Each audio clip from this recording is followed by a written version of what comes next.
ए रेवती, तू एक काम कर, हिला घरी घेऊन जा.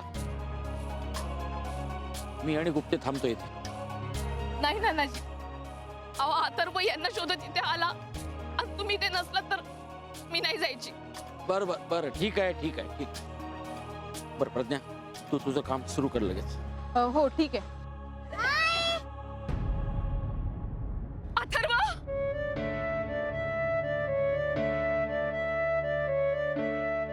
कुठे गेला होतास तू? कुठे गेला होतास? तुला सांगितलं होतं ना, न सांगता जायचं नाही कुठे. रेवती, तरी मी नेहमी सांगायचे अथर्वला की असं न सांगता कुठे जाऊ नको, कुणाचा हात सोडू नको.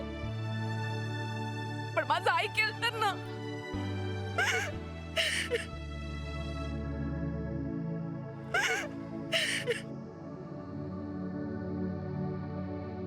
अगं अशी शांत कशी, आणि हिच्यामुळे माझा पोरगा हरवला. अरे यार काय आहे, मी काही केलेलं नाहीये.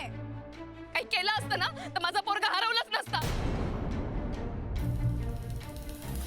तू लक्ष ठेवायला पाहिजे होतं ना, काहून नाही असं केलं? अरे मी काय करायला पाहिजे होतं? मला फोन आला होता म्हणून गेले मी. आणि हरवलाच आहे ना, तो किडनॅप थोडी झालाय. काय इश्यू करताय उगाच?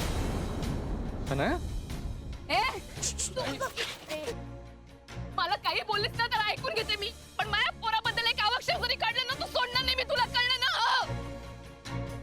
राधिका शांत हो तू जर. तू आई जागी असती ना तर तुला कळलं असतं पोरगा हरवला म्हणजे काय होतं ते.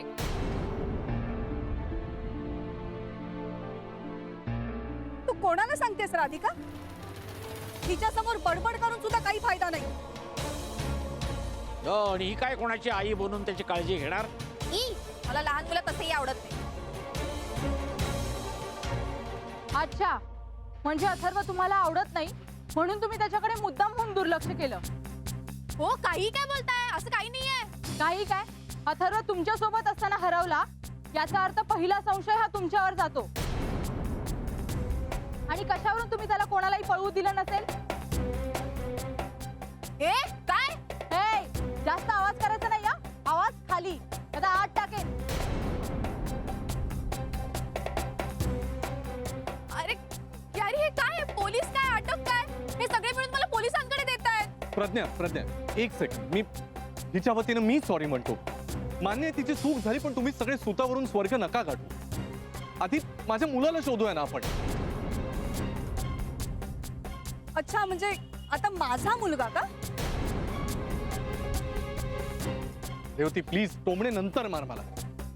आधी अथर्व सापडणं महत्वाचं आहे की नाही? राधिका ताई, सकाळच्या आत मी अथर्वला तुमच्या समोर उभं करेन. प्लीज. आणि तुम्ही दोघं, अथर्व जर सापडला नाही ना तर तुम्हा दोघांना आत टाकेन चौकशीसाठी. कळलं ना?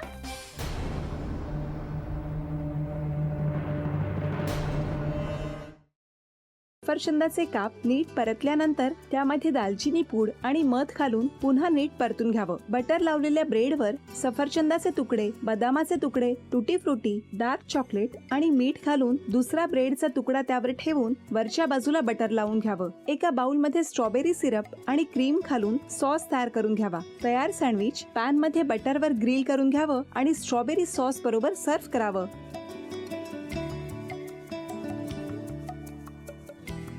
हे जेव्हा बोलत होते तेव्हा मी बघत होतो की या दोघांनी स्वतःचा संसार उभा केलाच, पण स्वतःच्या संसाराबरोबर अनेकांच्या आयुष्यात आनंद निर्माण केला. तो आनंद महत्त्वाचा. हसत राहा, आनंदी राहा असं म्हणत शुभेच्छा देऊया. आणि ही झी मराठीकडून भेटवस्तू डेव्हिड तुमच्यासाठी. अभिनंदन. आणि वहिनींना तथास्तू पुणे यांच्याकडून ही पैठणी. अभिनंदन.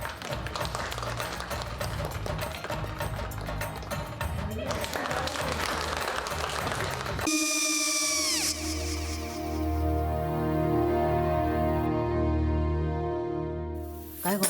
हा काय झालं? काय झालं? काय आले, मी निकाल लावून आली. हो, पण तिची आईच काय बोलली? तिला वाटलं का सगळ्या निशाने आपल्या चुका कबूल केल्या का? आई, मी चांगलं सुनावून आली आहे. त्या तिची बाजू घेत होत्या, पण मी लक्ष दिलं नाहीये. खूप झालं. खूप झालं आता. चांगुलपणा खूप झाला. मऊ दिसलं ना की कोपऱ्याने खणतात ना माणसं, ते असं. अगो पण आईच म्हणली काय तिची, पटला काय ती का? मला माहिती नाहीये. आई मी तुम्हाला नंतर फोन करते. हो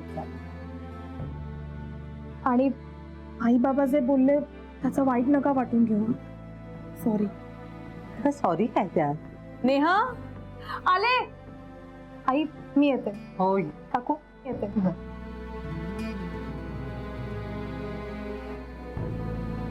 सावकाश जाग. हो हो. मग काय काकू, कधी उडवता लग्नाचा बार? बघूया.